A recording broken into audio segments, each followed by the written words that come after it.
good morning for all of you who are in the Pacific time zone.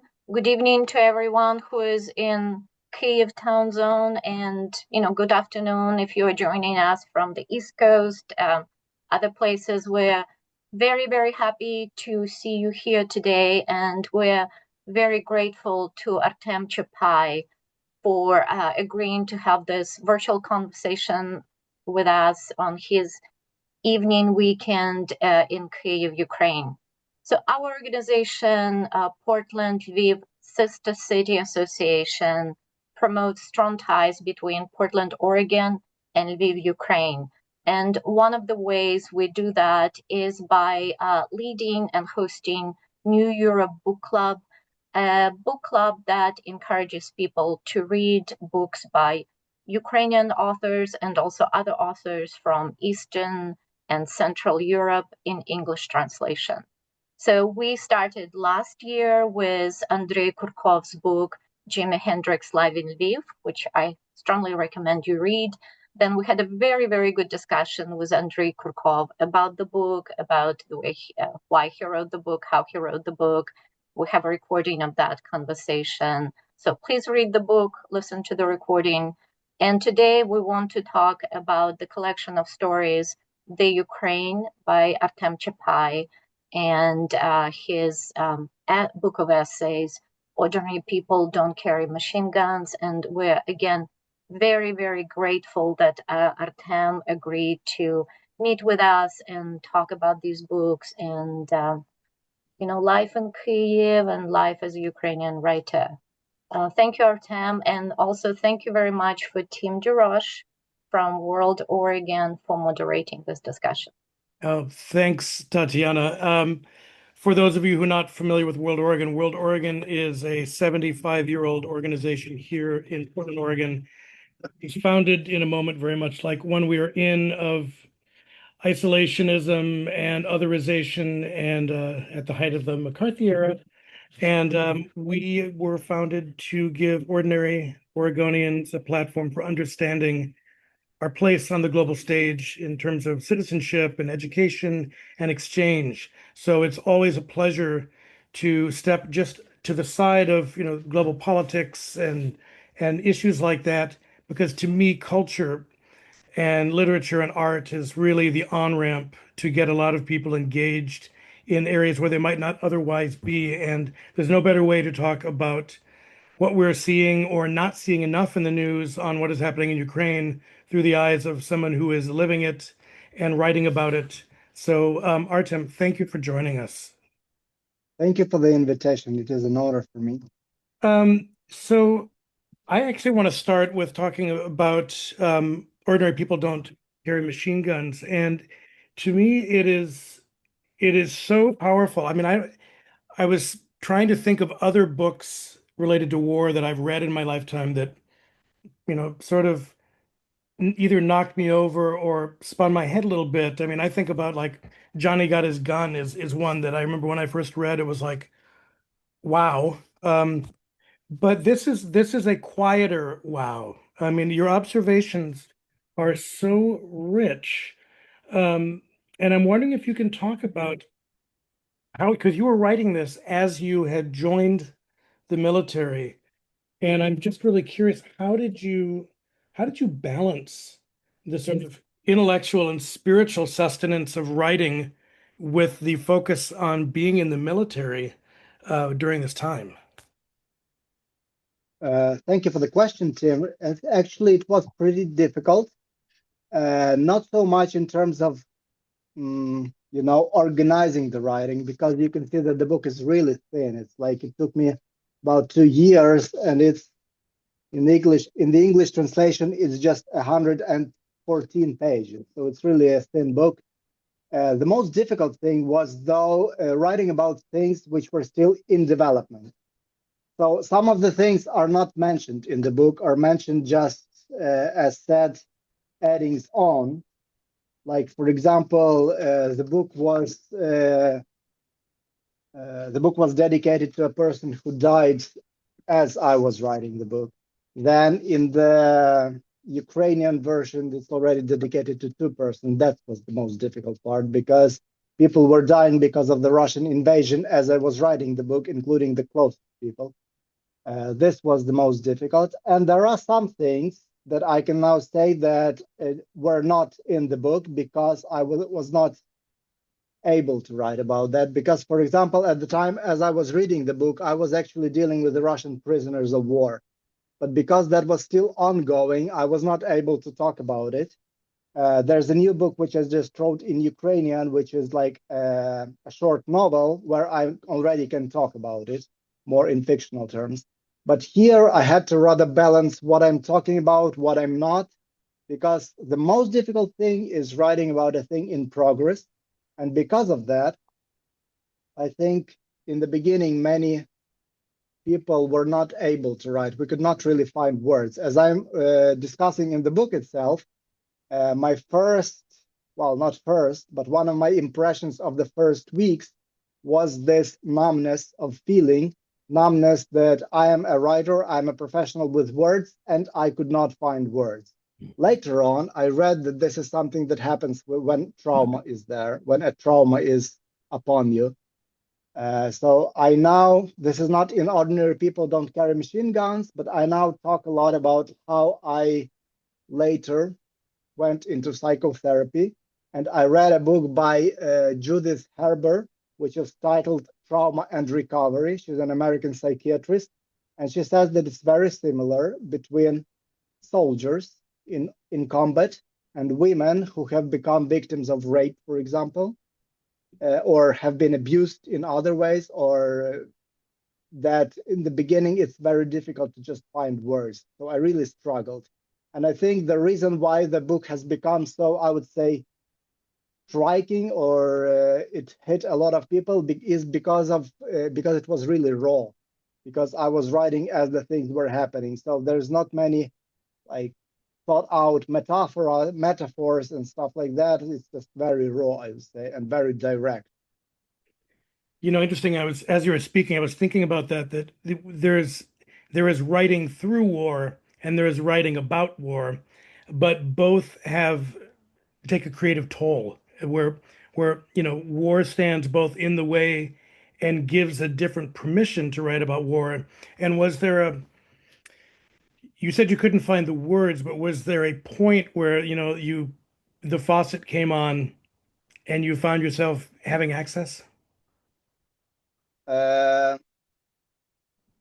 Not so fast. I think as I was starting to write the book, I still had to force myself. And I will tell you about how the book was developing. In the beginning, there was an interview with a French magazine. And the thoughts that I was expressing then, like just talking, they struck a lot with the French audiences. And so I was asked to write a very long article, which took about 1/3 of the magazine, I believe. Then when I wrote the article, the same editor, the same publisher that published the magazine also asked me to write a book. And I felt that I have to do it, even though I didn't want to do it. And how it was done was basically, sometimes I was like lying, like sleeping when guarding, like there were like two prisoners of war on one side in one like underground cell and two others, and I was there in between, and I was just lying there. It was like sticky, hot, like I was fueling this spiral against mosquitoes. And that's how I started writing the book. It was, and I think this is why you can feel that this is not a book that is written in a well, now I'm back in Kyiv. I was lucky to get transferred to a headquarters, but at the time you could feel that this was not a book written like on a table. Basically, it was book written sometimes when you have your Kalashnikov machine guns next to you. Sometimes you're like dirty, like sometimes you are just. And I was writing in short bursts. It still took me many weeks and months, but I was writing in very short bursts, like in between my duties. It's interesting because I think what you do really well is it's an area that I love, which is creative nonfiction. And I know you've referred to your work in the past as photographic realism, these snapshots, and that the book to me, it is those moments of snapshot or clarity or questioning. Can you dig into what you mean when you talk about photographic realism? This is more something that I have it here. Yeah, in English, I also have this collection of short stories titled "The Ukraine," which is incorrect in English, by the way, and I am like appropriating this the way the black people reappropriate the N word. So this was something similar to me. And what I meant by photographic realism. The collection of short stories, The Ukraine, is actually a collection of both short stories and creative nonfiction. And deliberately, I don't say which is which. It was written over about 8 years. And I just chose the things that I thought were the best from all those 8 years. I polished them a little. But the thing is that usually when a person writes this book and may think that it's fiction, because it's kind of weird, it's usually the real thing that happened. Because very often reality is more weird than fiction. And very often when a person thinks that it's like very smooth, so probably this is nonfiction, it's probably like fiction, which is like a generalization. And this is why I refer to that as photographic realism, because this is a thing that you know also exists in paintings, in art. Like when people paint so close to reality that it's very hard to say whether this is a painting or a photo. This is something that I wrote, but this is not the only style I write in, but this is something that sometimes I think is needed.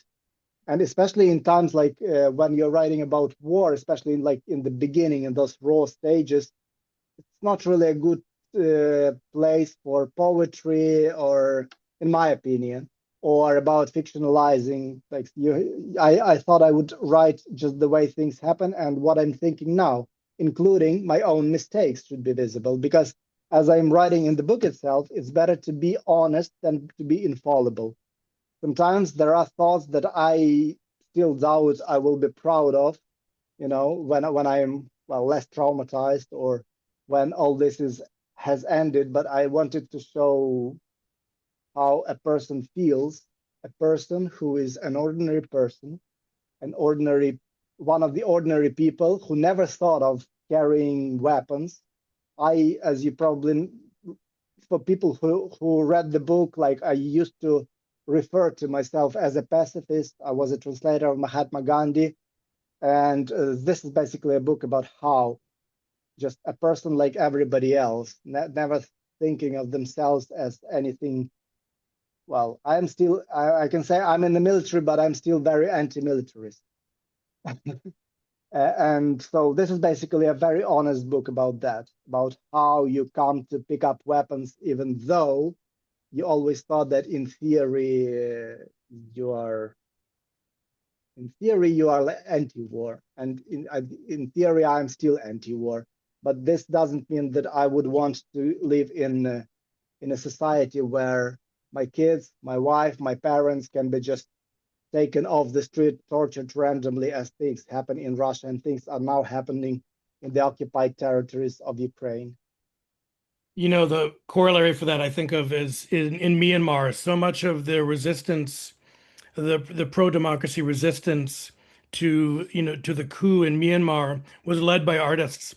And there's been a lot of tension between the artists who then said nonviolent resistance has only gotten us so far, and they picked up arms and they went to the mountains. And I do think that there's that point where reasonable people get pushed to a certain point, and you can't step back over that line. There's a question here from our dear friend Randall Blazak, who said, I enjoyed your book very much. You discuss Ukrainian men who chose not to fight. I was in Ukraine in March 2022 or 2022, and I met a single father who had to leave with his young daughter, and he felt very guilty for leaving Ukraine.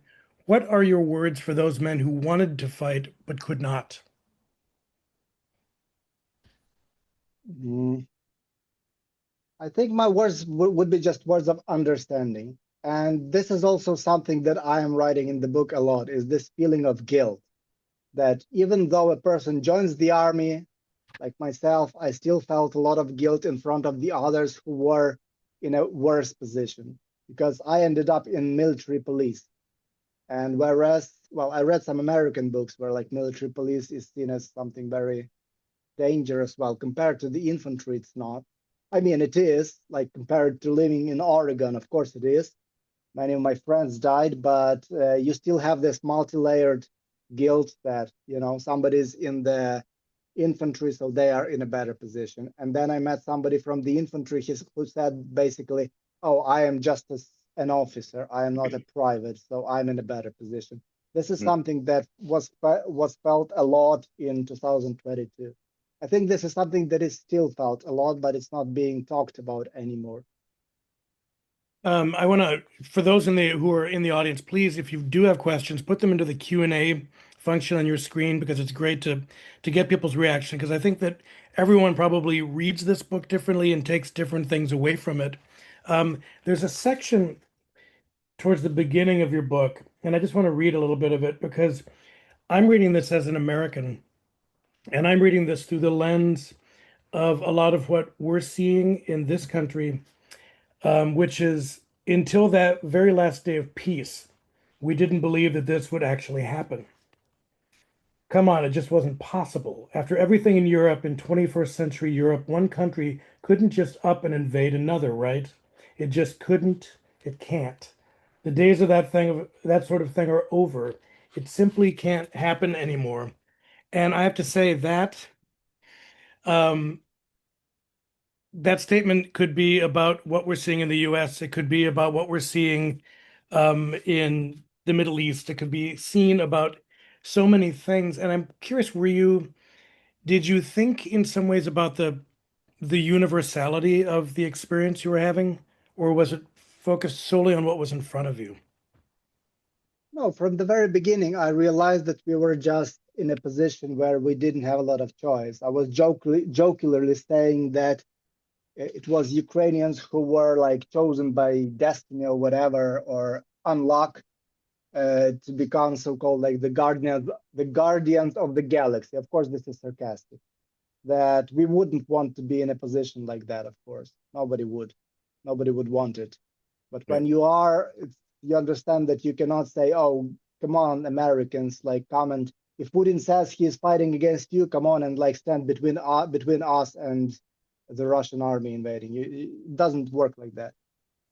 By the way, about like this American thing, it was very. I wrote about it in the book also. Like it's a short book with a lot of topics. It was very painful for us to when I like as a left-wing person was hearing that, oh, this is a proxy war between the United States and Russia. And now that Trump seems to have allied with Russia, so whose proxy are we now then, you know? I'm asking sarcastically. Because it's very sad to see when somebody has like preconceived theories and then like they just like have these schemes and they try to push everything, you know. In Ukraine, we say like push something round into a square box, you know, or push something square into a round hole. You know, it just doesn't work like that. It would be just explaining away a whole people, like millions of people who have their own choices. And so, of course, I think that what we're coming through, unfortunately, is something that could have happened to many other people. And I have a lot of other examples. Like sometimes I'm writing also in the book that when people say, oh, why don't you just give in and it will be over? No, it will be something that is happening to the Palestinians, like right now, to the people in Gaza, where they're like being exterminated slowly, or something that is happening to the Uyghurs in China that are not even talked about. They're being like, there's a slow genocide going on. This is something that would happen to Ukraine, unfortunately, because Putin says himself that he thinks that Ukrainians don't exist and Ukraine doesn't exist. And so he would act accordingly. Like you can see what is happening like in the occupied territories, where children are getting like re-educated into believing that they are Russians. So this is also a part of the genocide. And physical genocide also. Like there were a lot of intelligence data showing that Putin was prepared to physically eliminate those who would not, collaborationists, who won't become collaborationists. I see that someone has their hand raised in the audience. If you've got a question, please put it into the Q&A, because we can't put you on screen to see your question. So if you can write your question, we can ask the question. So back to your question, I mean, you're really looking at Ukrainian identity in many ways. And Tatiana, we've talked about this a lot, is that I think in a lot of American and Western minds, oftentimes the influence of Russia, imperialist Russia, how Russian culture and language and literature is taught has also included a lot of Ukrainian identity, but I think people don't understand the distinctness of that. And are you worried about, with the war, decoupling the global perception and the association of Ukraine with this war? And I think about Chimamanda Adichie's, the danger of a single story. How do you think you move beyond the single story of this war and this tension between Russia and authoritarian forces?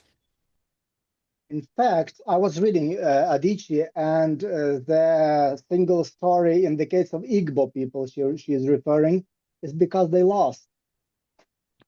Because they were incorporated that into the big Nigeria, despite everything that was happening. So we only think about the Igbo people, about like these children with big bellies because they didn't have enough protein. So I can't remember the name of the disease now. So in order for that not to happen, we need to win. Well, not necessarily win. We need to repel the aggressor. We need to continue to exist. Because if we continue to exist, we will have other stories about ourselves. If we are oppressed, we will be the oppressed people, like the Uyghurs, like the Palestinians of Gaza. And I'm not afraid of that at the moment, because I believe that, on the contrary, like we are talking, like 5 years ago, nobody would be interested in a collection of stories like the Ukraine, for example, even though it appeared in Ukrainian before the Russian invasion. So paradoxically, Putin has made us more visible to tell our stories about everything. If we're talking about culture, like about the rave culture of Ukraine, or like the electronic music of Ukraine, or all these other things, you don't have to only think about the traditional of the 19th century, the folk. I'm very much against like being put into this like ethnic category, because Ukraine is in many ways, believe it or not, more advanced than in some respects, more advanced than the United States, for example. Like maybe not Oregon, but more advanced than Kentucky, let's put it that way. When many Ukrainians have become refugees, they were like surprised, and this is like one of the main talks about Ukraine, like how, for example, electronics and like IT technologies are more developed in Ukraine than in Germany, for example. In Germany, they are still using paper and mail for everything. And I have on my phone, I have my passport, my foreign passport, my kids' birth certificates, everything is in there. And I don't really even have to present anything like to the authorities. That you're just like inserting your own like PIN code, your password, or your finger, or your Face ID, and they will know. You can give them anything you want. So I don't, at the moment, like unless we are subdued, I don't see a danger of a single story. On the contrary, even if it's a single story of a small nation that has repelled a huge aggressor, this is already not a bad single story. Even now, I can see how the tables are turning. Like you can probably see that now Ukrainians have the advantage on the front line, and this is exactly why Putin is hitting the civilian cities. The rear cities like Kyiv, Lviv, or Khmelnytsky more and more, because in the front line they're now retreating. And so At the moment, I also see how this maybe like Ukrainians abroad don't even feel it yet. Like when I was like in Argentina, like I was talking with Ukrainian with another Ukrainian, and the guy is saying that are you Russian? Because like it's very difficult for them probably to recognize. And I'm saying not just I am not Russian, I'm saying on the contrary. And then I say the thing which maybe scared him, we kill Russians. And before that, it was, oh, we are the victims of Russians. Now we're not the victims of Russians. We're the agents of resistance. And this is something that has changed, especially during the last year, that we are like actively, we're not feeling this, you know, that we're like a small colony, a small something in the periphery. We feel very proud of ourselves, actually. But we pay a huge price for that. We pay too much of a price for that. You know, I couldn't help thinking, you know, in foreign policy land, they've been writing a lot about the revolution that is happening around drone warfare, and the small thing taking down the big thing. And in some ways, you know, you can almost look at, you know, drone warfare as a metaphor for the, you know, exceptional resistance that we have seen play out over time. Have you thought about that kind of correlation at all? I can say this, that I'm very much worried when we are talking about revolution of warfare, because my wife once said, like sarcastic, well, that's the revolution we deserve. I'd rather see a social revolution like aimed at justice.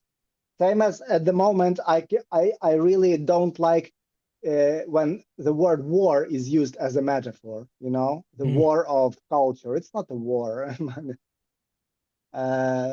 But generally, it's not only about drones anymore, because now I feel that more and more it's like in everything, in robots, like, I mean, using robots on the ground.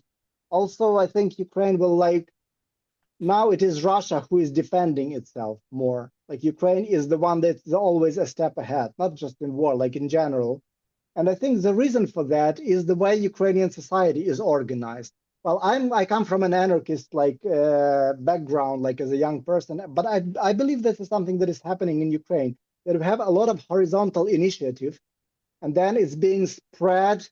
You know, when I was young, I was like admiring. Maybe you remember, you're the same age as me, like in the media when like the alter globalism was happening. That we have to have like these grassroots things. And I think Ukraine is basically organized in this like rhizomas as grass. Whereas in Russia, Russia is very authoritarian. And as the thing like the innovations trickle down, it takes much more time than when they go from up, because somebody has invented like how to protect a tank, for example. This is like so simple and so easy. They are putting like a lot of these wires on the tanks, but somebody had to think about it. Like just, it looks like, you know, it looks like something from the Star Wars, basically. Better still. But somebody had to think about it. Somebody had to think, uh, you know what the Mavic is? Like the first drones, which were like just, they used to call like wedding drones because they used to be. And so now somebody thinks that, well, somebody was thinking about like using these Mavics like for war, because like before that, they were just like to take photographs, you know? Somebody has thought about it. And I think the reason why Ukraine is always ahead, a little bit ahead, because Russia then copies and like reproduces it on a more massive scale, having more resources. But the reason for that, in my opinion, is that Ukrainians are organized like more horizontally. And this is also the reason why it wouldn't really matter, it seems to me, like whether like we change the commander or we change the, even like if the president changes, they're just like really representative. They are not like pressing on us. You can feel how even now the office of the president, they're really like sensitive to sociology. They're really like listening to what people want to hear. Sometimes this is detrimental, in my opinion. Like, for example, they're letting, because the majority of people are not soldiers, so they are letting people evade rather easily because these are the majority. And I think this is detrimental, in my opinion, as a soldier. But mostly, this is what democracy is about. Democracy is about like listening to people and not like oppressing them with your views and deciding for everybody. Well, it's like, I mean, I love metaphors, so we'll go back to the, the sort of top-down authoritarian model is one tree trunk, whereas the rhizome Yeah, moves rhizome. I like this. it, I it like this. moves it moves through the earth, and it is much harder to control and will eventually outlive the tall tree. We've got a question here from Darka Dusty, fantastic musician here in town.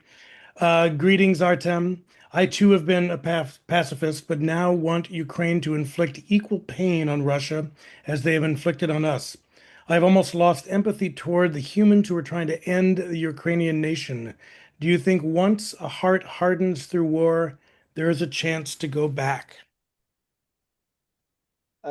Unfortunately, I think that Russians have, I mean, not Russians, but Russia has lost a lot of its reputation. Even it was like ambiguous to start with, but some people like in the global south sometimes, but now I feel that only the people who are really uneducated, who are really like don't see what's going on, can still like, I don't know, separate it from everything that Russia is doing.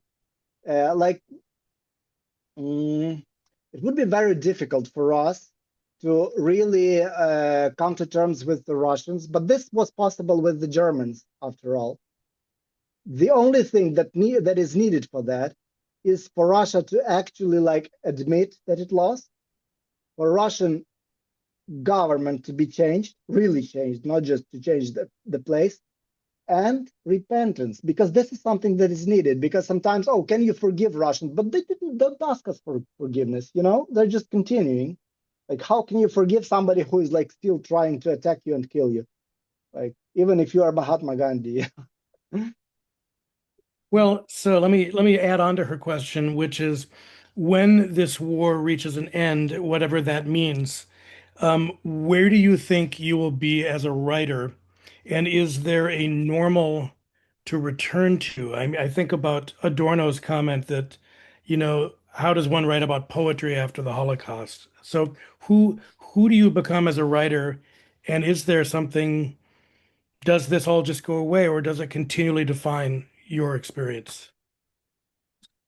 Philosophically, I believe that there is no such thing as an entity which is stable. You're always developing. So there is nothing to go back to. There's rather things to step over, like to go further. So as the war ends, of course, I will not try to get back to what I was in 2021 or what I was before even Russia annexed Crimea in 2013. I have another age. I mean, I'm older. I have another experience. And so why would I want to go back? I would rather try to heal and move on. What aspects of war do you feel are too often left untouched by those writing about it? I mean, whether Like that's, those they're like are the the refugees, the family, the women and children. What is not talked enough when we write about war? I can say about now because probably I'm one of the process, but I can tell you this, that after 2022, I started reading a lot of the most famous like anti-war books, like Remarque, Hemingway, and I see them very differently now. Like you're American, so I will talk about Hemingway, for example. Now I can see the story of a farewell to arms just like this. An adventurist is coming to somebody else's war. So let's say this is like something like, okay, then he says, I am writing a separate piece. This means he's deserting the Italians with which he was fighting at the time, but he's leaving the Italians back because an Italian cannot desert like this and leave their children and wives to the mercy of the Germans or whoever their adversary was at the time. Whereas this adventurist who is coming to somebody else's work can do it and try and live happily ever after. This doesn't mean very good. On the contrary, I can now tell you that one of my well, one of the books I admire and respect most, like if we're talking about American, has been Joseph Heller's Catch-22, and I can tell you why. Because Yessarian doesn't want to be in the war. He says basically that, yes, I know that Hitler has to be defeated, but his question is like the good question that he's collecting is, why me? And this is something that is very similar to what many Ukrainians are feeling. That why me is a very often question, or like, why us, the Ukrainians? We understand that we cannot, that this is not the war that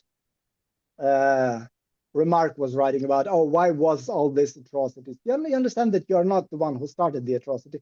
And you understand that, as in the case of Hitler in World War II, now Russian invasion has to be repelled. Russia has to be defeated. The only question is why me and not why somebody else. And I love it how, even though being like on the, let's put it on the right side, Joseph Heller is very critical of the American army at the time, like about the inefficiency, about one of my favorite characters is the doctor who did an examination of himself and came to the conclusion that he doesn't have a head, that he doesn't have a hand and a leg. That is like very hilarious, and that's very true. And this is something that you can see like also in Ukraine. There's people who are trying to evade fighting and put somebody else instead, and then you have to talk about it. So you have to, this is one of the things maybe that is not talked about a lot, that it's not like everybody is like, was ready to fight the invasion. Not everybody, a minority, but this was a minority of about 10% who made the difference, I believe. Because it is because, as I'm writing in the book itself, hundreds of thousands of Ukrainians like rushed to ask to be let into the army, that the army stood. Because the army, which was very small then, they could see that there's like more and more people coming. Like my unit started with 8 people when I came. Then it became like 200 people, and everything was like that because of the volunteers, only volunteers. But you must also write about the fact that not everybody was a volunteer. For everybody volunteer, there was about 5 people, if we're talking about like those who are obliged by law, who are like trying to evade in different ways. This is something that we have to write about. Also, like we're talking, even you said like men at the beginning. You must also remember that about 15% of the Ukrainian army is women. And all the women, unlike men can be mobilized. All the women can only come to the army voluntarily. And so I respect every single one of them, and I admire every single one of them. All these 15% of women, and lately, because most men who wanted to join the army joined it in the first year or two. And now what I'm seeing is more and more, like maybe this is not representative, but among the people that I know, it's more and more women who are now joining because they're seeing that there's a lack of people. Most men who were ready to volunteer had already volunteered before, and now it's women, like more and more women. So we have to talk about that too. And one more thing, because like, you know, I'm developing the thinking, but I already wrote it in the book because this was obvious from the very beginning. Whenever you read or whenever you watch a Hollywood movie, it's mostly like very young people. Like in Remark, Nothing New on the Western Front, it's like boys who didn't know woman, who the first woman they knew was like a prostitute somewhere in Belgium, and then they got syphilis or something like that. Here, in our case, when we were attacked, it's very different. Like I was 40 when I joined the army, and I was like, I would say on the youngish side. So very often it's people who have children, sometimes grown-up children. Sometimes they go because they don't want their grown-up children to go. And sometimes it's people who already have grandchildren. Wow. You know, one of the other striking things in the book that I liked was, and I relate a lot, I think, to your intellectual trajectory, because I think we probably read a lot of the same books growing up, but you really rail against Western intellectuals who and you know, sort of so-called leftist Western intellectuals who minimized or wanted you to capitulate. And you talked a lot about Noam Chomsky's essay, The Responsibility of Intellectuals. Can you talk a little bit about your sort of, because we have a nice phrase in the US, I think you ripped him a new one in a really great way in the book. What does that phrase mean, though? That means you you gave him a new anus. You Oh, you yeah, okay. you took care of him. Okay, I didn't mean to. That was just something personal for me because he was the one person who I read a lot. And he was the person that you remember there was, maybe it still exists, New Left Review. And for Mhm. 2 years, I was translating his like short articles from New Left Review to be distributed. At that time, it was like live journal community because this is the only thing that we could. Because there were a few leftists in Ukraine, and I wanted to disseminate the knowledge of the guru. And this is why I was so offended when he basically said that it is the US to blame for something that they promised to Russia in 1994, as if Ukraine doesn't exist at all, as if Ukraine doesn't have their own choices. And he basically, there's a very nice word which doesn't, phrase which exists in English but doesn't exist in Ukrainian. He explained away Ukraine. He explained away myself. This is why I took it very personally. He disregarded my choice. He disregarded what I think about it. Like, we don't exist. And I believe that this is imperialism. This is intellectual imperialism. Like, starting with America and what America did to do this. America didn't have a lot to do about it. Don't be so self-centered, Mr. Chomsky. Yeah, but by the way, not all intellectuals were like that. Like, for example, Slavoj Žižek is okay. I would say that Bernie Sanders, while he's more a politician, but also an intellectual, he's okay. I mean, this is like just thinking about yourself when somebody else is suffering. This is the problem, and yeah, this is why I took it very personal because like he was my personal guru before that, and he tried to like disregard me and disregard people like myself. Well, another person who I think has done an amazing job of painting a picture for Western audiences. I mean, just in the U.S. Has been Tim Snyder, and Timothy Snyder's on Freedom. So much of what I think is powerful about that book, and I'm not sure if you've read On Freedom, but it could have been just a philosophical book, but it has these strata, these levels of narrative about himself, about traveling through the countryside, about really walking in the shoes of the Ukrainian people. And that I think that's the thing that we need more of because I think, the news cycle in the US makes it easy to move on to the next issue over and over again. I mean, we have an administration that purposely has a fire hose that makes it hard to track an issue. Ukraine was the thing that happened then, and now we're looking at, I don't know, Iran. maybe we're going to invade Cuba next week or whatever. But keeping people's eyes and ears and hearts on something is a really, really difficult thing. And I think your book does it really well. Snyder's work always does that. I think someone like Anne Applebaum, who's able to frame autocracy in a much broader frame, and look at the sort of hegemon club that is growing. I mean, in foreign policy land, we talk about spheres of influence, and in many ways, it is begging for a return to 19th century imperialist approaches to things. And I'm not sure Mm. that's if how much of Snyder's work you've read, but he's been a huge beacon for a lot of people in this country, just not even about what's happening for you, but what's happening within our own country. I remember once, like in 2013, I was like sitting next to Snyder, still very young, in Vienna. He's a fellow of the Institute for Human Sciences there, and I felt like he was already like a guru to us in some respect. And I felt like, yeah, I couldn't just like be on the same level ever. And then I was like very flattered when in Washington DC, like in poetry and prose, or no, politics and prose, like I somebody showed me a photo, like it's my book and Snyder's book, and I'm like, wow, this is really flattering. And by the way, in Ukraine, Snyder is also very respected. Yeah, many of his books have been translated. I haven't read that one yet. We all have read The Bloodland long before. Fantastic. Yeah, it's translated into Ukrainian. It's very well popular among the intellectual community.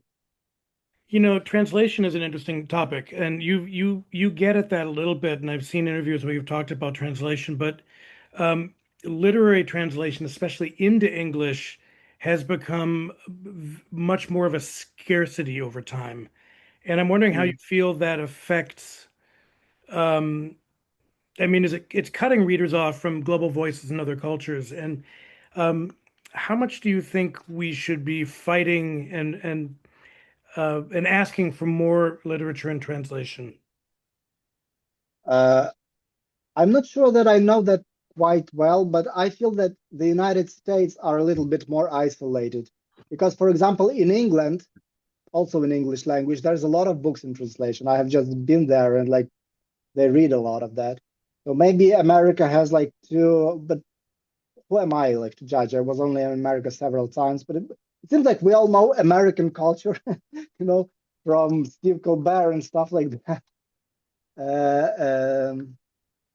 Well, I think literary translation of other cultures into English in the publishing world accounts for like less than 2% of what is published. Yeah, that's too little. And the other side of the same medal is that most of the literary translation into any other language is from English.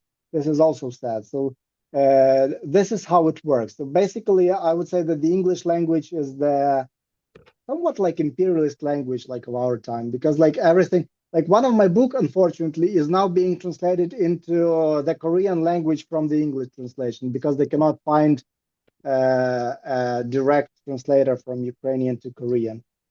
This is how it works. But of course, it's always better to have like things translated fast. And I am very unconventional here, like compared to what I hear from other people. I'm very much hopeful that artificial intelligence can do a good job for us, not translating, but letting editors like rough translations to evaluate what the book is even about. Because very often to get a book translated, what you have to do is like you have to, not in my case, like I was lucky because of the New Yorker story. I think like I got noticed immediately because of the New Yorker. Like I was the first Ukrainian author to get published in that magazine. Yeah, and so, but mostly what you have to do, like you have to make yourself like a very like long sample translation or pay somebody and then only like try to get an agent like interested in that. This is a problem. Whereas now I had a case just recently that my whole new book, which is titled Tea Happiness, has been like a French publisher asked me for the PDF copy. Then they read the probably AI like rough translation, and then they said, okay, now like we like it. We're looking for the normal like human translator, and this cost me nothing, So this is much better. In cases of like languages that don't have so many translators, this may be better. Like you have at least more chances. There is a great article, I'm going to post a link to it in the chat, in Foreign Policy magazine back in 2010, I believe, by Edith Grossman. And Edith Grossman is the translator of Gabriel Garcia Marquez and Cervantes. And she basically was saying that it is a foreign policy crisis for us to not engage in more literary translation, because it is, in fact, what you're saying. It is a form of isolationism. And we have in Oregon, Tatiana, you'll remember the name, the publisher that does the poetry translations in Ukraine. Why am I blanking on their name? When we had Helena Crook speak a couple of years ago, they came and they had all of these poetry translations from Ukrainian into English, and it was astounding that this was happening.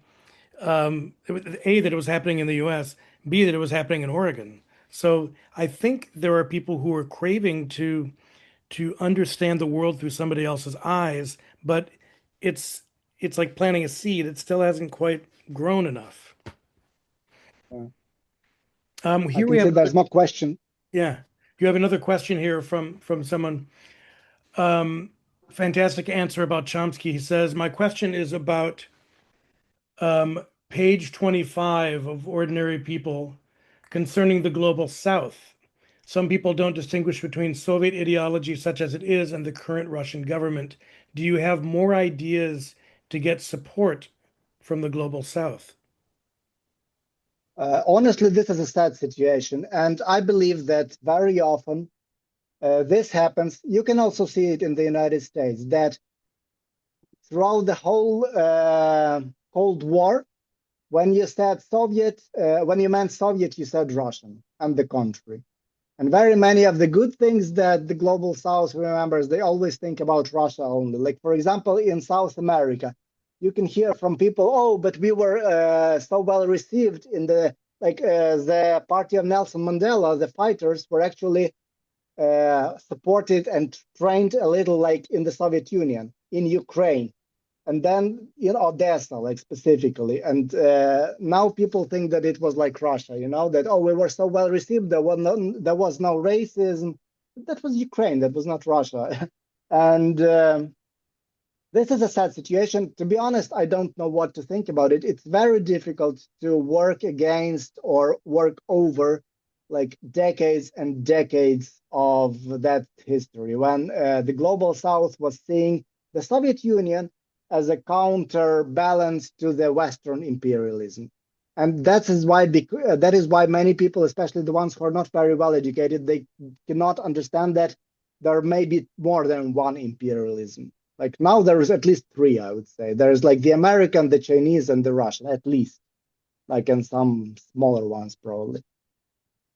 But many people tend to have this logic that the enemy of my enemy is my friend, But then again, now that I don't understand what's in the head of those people, now that Trump, Putin, and Xi Jinping seem to be like on the same side, basically, like on the side of the authoritarianism. So who are you with now? Like, how does it work? But the thing is that very often this is the people who don't have the privilege of having an education, and then if this happens on a massive scale, then the politics tend to do the same thing. We can see, like, for example, in Brazil, it's people just go along with the population. So this is like populism, or this is democracy from below you, if you want it. But this is very sad that people just don't understand that, unlike the Soviet Union was already an empire. Soviet Union invaded Afghanistan, Soviet Union invaded all of this you mentioned, like sphere of interest. And this is why I think all this thing about like what Chomsky is saying is imperialist, because he is implying a sphere of interest of Russia. That the United States allegedly like moved into the sphere of interest. Like, we in Ukraine like don't give a damn about whose sphere of interest we are. We are the sphere of interest of ourselves, and that's it. And coming back like to the global South, and unfortunately, many people still don't understand that, like, Soviet Union was imperialist, same as the United States, in a different way, maybe less powerful. That's why, like, it didn't invade like in the Africa or in Latin America. That's why you didn't see when it invaded in Czechoslovakia or Afghanistan or Finland or I don't know, Hungary, anywhere, Romania. And B, Russia is not Soviet Union. Russia is even more capitalist than the United States. There's, I believe, well, maybe not more because there's not so much resources, but not less. There's also like billionaires, maybe not trillionaires, because we don't have SpaceX. They don't have SpaceX, but there's also like billionaires and very poor people, even poorer than in the United States. So Russia is a very capitalist country. This is something that this is the problem. Like, remember even like very popular like Hollywood movies, like The Red Heat with Arnold Schwarzenegger. He's always saying like in Russia, but he then says that he studied in Kyiv, in Ukraine, like in the movie itself. And this is like the problem. Like, confusing Russian and Soviet, and then not realizing that much of the better things that the Soviets did was actually not by Soviets. In some cases, not realizing that even during World War II, something that Russia is claiming, a larger percentage of Armenians, Ukrainians, Belarusians, and people from the Baltic countries died than in Russia, because all of them were occupied completely. Only 3% of Russia was occupied. And every time, like when people feel, oh, but they were like invaded and then like they repelled Nazism, they don't realize that like most of the pressure was on the western part of the Soviet Union, which was not Russia. Never was Russia. Well, it is, I mean, from being in this country, looking at the choices that are being made by our leadership, and the sort of the autocracy, the toxic populism that is occurring not just here but in in Turkey and in China and Russia. It's confusing. It's very hard. That's why that thing of yours that I read about until the very last day of peace. That I thought of that when I was watching January 6th unfold, that you couldn't believe your eyes. And we now have a leadership that tells us not to believe our eyes and our ears. So it's a strange. That's like Orwell. That's like It Orwell, it right? is absolutely Orwellian. And we were taught to read all those things during the Cold War, because it's like, oh well, we're not going to be like them. And so it's a strange moment for us.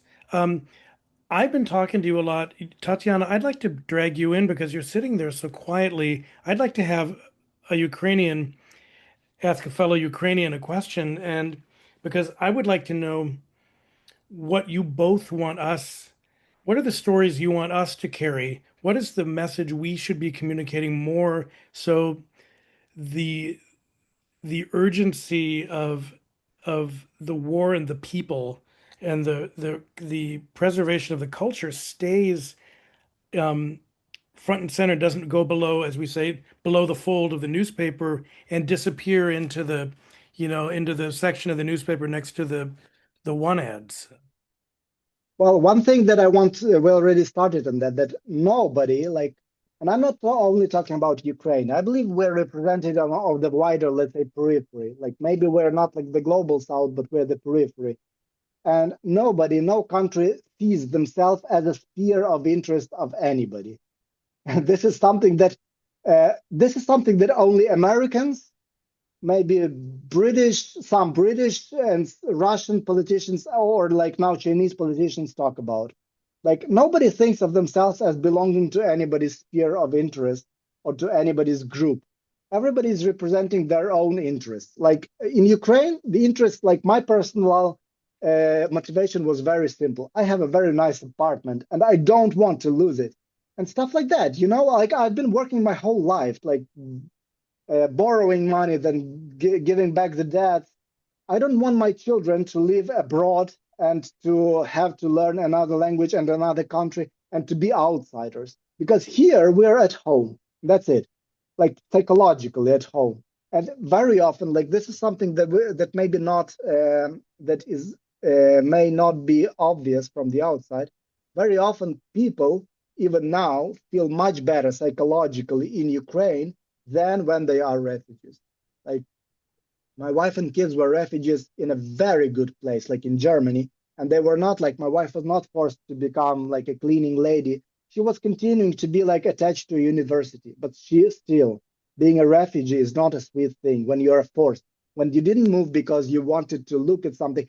Once my wife and me went to live in Mexico because we loved Mexico. I loved Mexico and I kind of wanted to show it to her. That's one thing. But quite another thing is like when you're forced, like overnight. So we don't see ourselves as anybody, like acting in anybody's interest. We're acting only in our own interest. And everybody, like, if you're like talking this about community, if you're talking about every person, like the interests are very basic, obviously. Like sometimes like your mom doesn't want to leave, or your mom is like a retired person and she like cries, she doesn't want to leave. So you want her to live in her own home. still. This is as simple as that. And all the other things like about like these imaginary communities, you know, like nations and stuff like that, and especially geopolitical chess. This is something that I hate. Yeah, politicians may think about that, but for normal people, for ordinary people, we have very like human interests, very human desires. In thinking about that, yeah, oh, sorry, Tatiana, jump in, please. Yeah, so I will ask you, Artem, a question and give you time to think about it. You know, we have a book club where we read books by Ukrainian authors, other authors in English translation.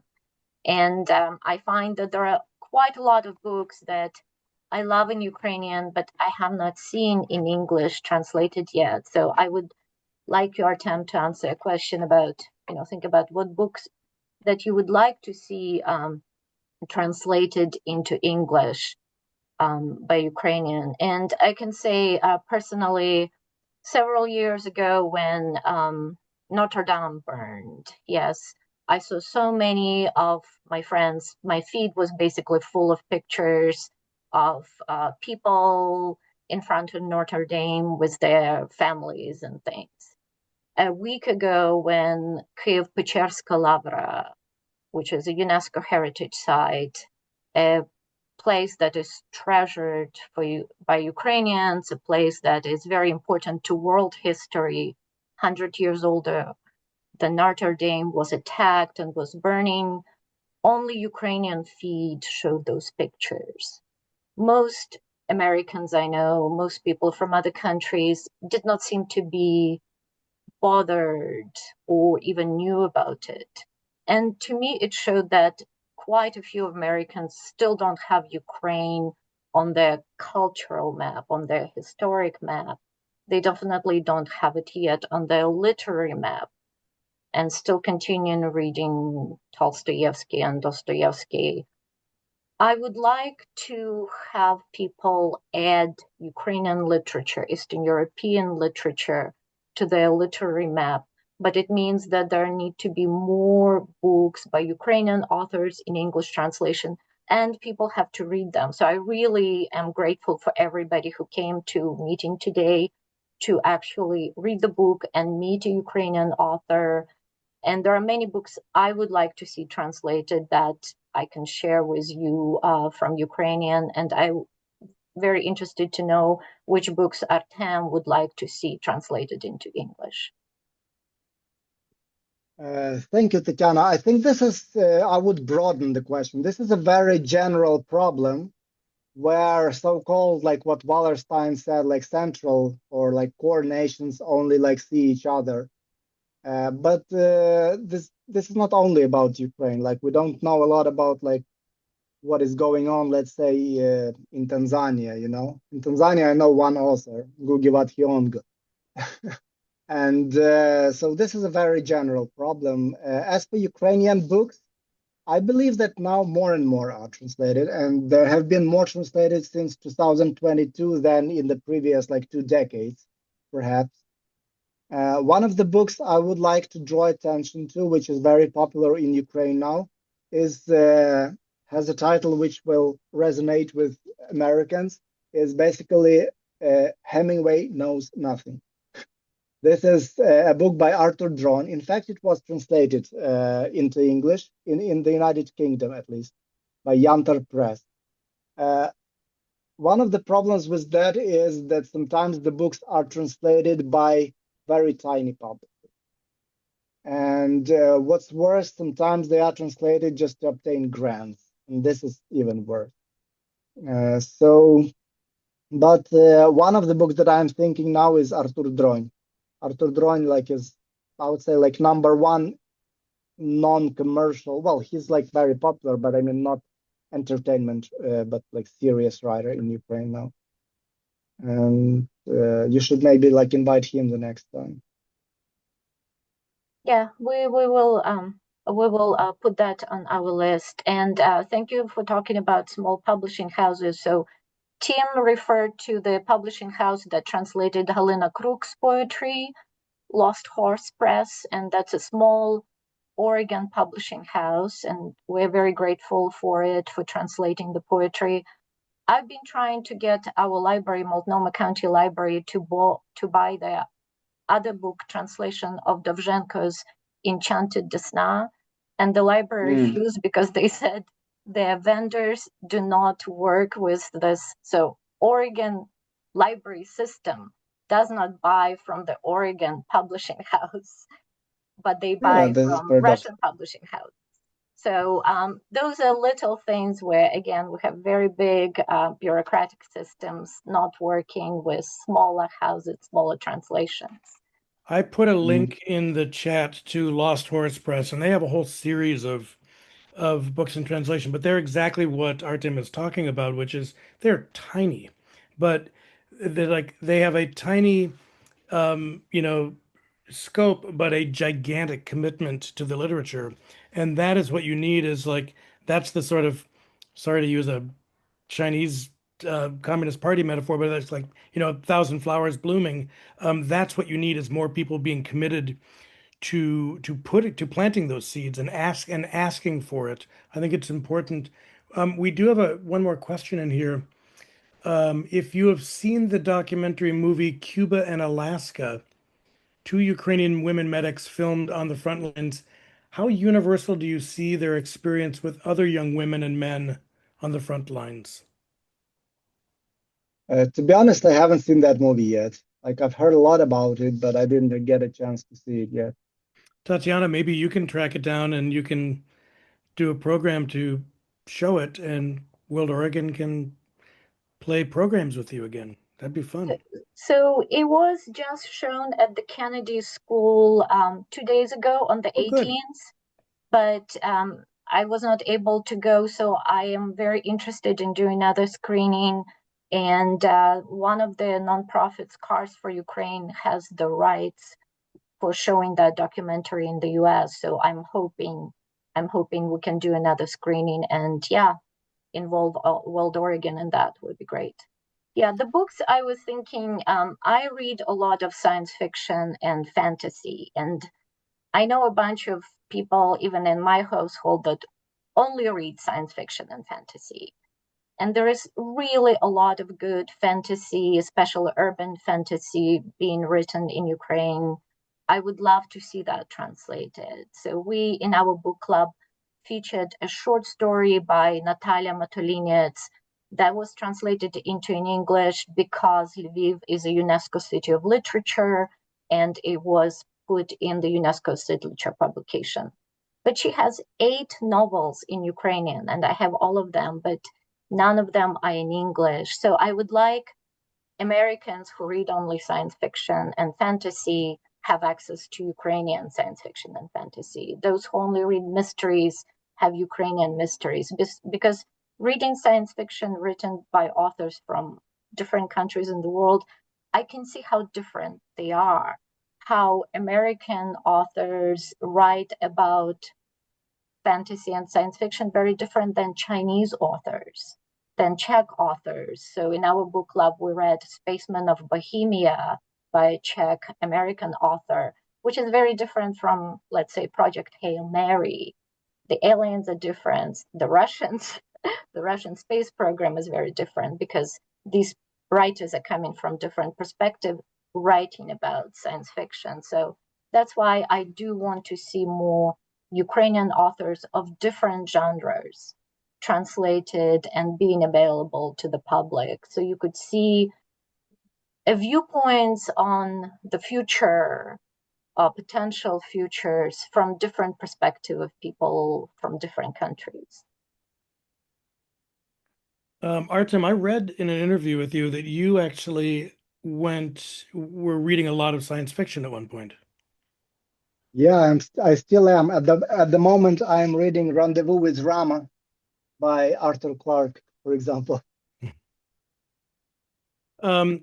So Tatiana, it seems like we're kind of getting down to the end of our time. I always like to ask anyone who's speaking, whether they're a Nobel laureate, a geopolitical specialist or something, the question is, where are you continually finding hope?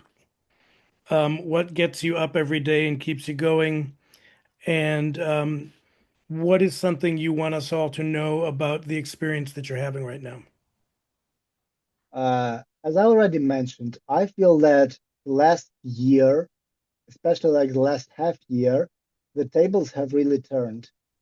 And what gives me hope is seeing how Ukraine is getting the upper hand over Russia, paradoxically, like being a much smaller country, that we don't feel like victims anymore. We feel more and more like agents of, well, trying to or helping to destroy the authoritarian regime of Russia.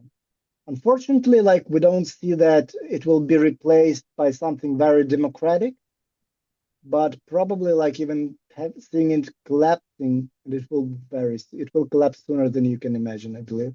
Uh, that will give us a respite. So this is really giving me hope at the moment, and this is something I'm hearing like all around me. So maybe this is wishful thinking, but I'm lately I don't have it very difficult to like wake up with hope. And talking about science fiction, I am now also like I have just finished a book in Ukrainian, which is partly science fiction in the vein of Philip Dick, who I'm a fan of, for example. And I hope to see it translated in English maybe next year, maybe like in a year and a half. So personally, this is also things are going well for me. At the moment, also, I must like just tell once again, like not to be seen as some kind of like a trench author anymore, that I was like in the the usual front line for the first 2 years. Then I have been transferred, so now I'm basically working with documents. So I'm in a much better, like I just don't want to present myself as something that I'm not, you know. So now I'm basically working in Kiev. Yeah, working in the army is different than like having a civilian job. It's much more uncomfortable, but still, like I'm in Kiev and more or less in the similar position that the civilians are now, only that I'm enlisted in the army because there's no way to get out till the war ends. But I hope that I will once be a civilian also once again. And like coming back to what you asked him, like not coming back to myself, but moving forward, developing the Yeah. self. And as for Ukraine has become very different, and I like the country. I love the country even more than when I was writing the Ukraine, when I was already loving it. And now believe in it even more. And I think that uh, I'm not sure about the world in general, to be honest, but I think we will be in a lighter spot very soon. Well, it's inspiring to hear that you're you've fallen more in love with who you are in your country, and I'd like to think that that's inspiring for us, and I hope we can do that. We can do that as well. Um, I, I'm sure you also can do it. I think like understanding that you are like an active agent of your own destiny, of your own life is inspiring, even though it may be very hard, of course. yeah. So Tatiana, I'm going to toss it back to you to take us out into the day. Artem, really a great pleasure to meet you and talk with you, and I can't tell you how much I love the book, and I want to encourage everyone who's on the call, please read it. I will return my copy to the library so you can all check it out. And I'm actually going to buy my own copy. So it's good. It's so damn good. So thank you. Thank you, Tim. Yeah, so I encourage people also to buy the book. It's also on Audible. I found it on Audible, so listen to it on Audible. And once you start reading it, it's really hard to put it down. So kind of set aside some time just to sit and read or listen to it. So thank you. Artem, we often ask people who come to our program, is there a charity or a project in Ukraine that you would like to recommend they support? Because quite a few of Americans continue to support Ukraine, both by reading books, talking about it, but also financially supporting projects. While you're thinking about it, I'll say support Portland-Lviv Sister City Association. This is a program that brought you this. This is nonprofit that promotes ties between Oregon, Portland, Oregon, and Lviv, Ukraine. We bring you book club. We'll bring you cultural programming. We also just sent a container of medical help to Unbroken in Lviv. It was 1,200 boxes of medical supplies worth over $1 million. And next week, it's going to be already in the port of Gdansk in Poland and then going to Lviv. So this is one of the things that we do. So please go to our website, donate, send us a check. Also join our newsletter so you can learn about programs, our book club, and join, read, come to programs, and support Ukraine. And then Artem, what project or program you would like to recommend? Well, honestly, you can just support whatever you are supporting now. I can give you a link to one person that I respect a lot, and usually they're just well, they would like just small donations, like to keep going. I will tell you about this person a little bit. Like, he has very different political views from mine, like contrary to mine, but I now tend to respect more what people are doing. His name is Mykhailo or Michael.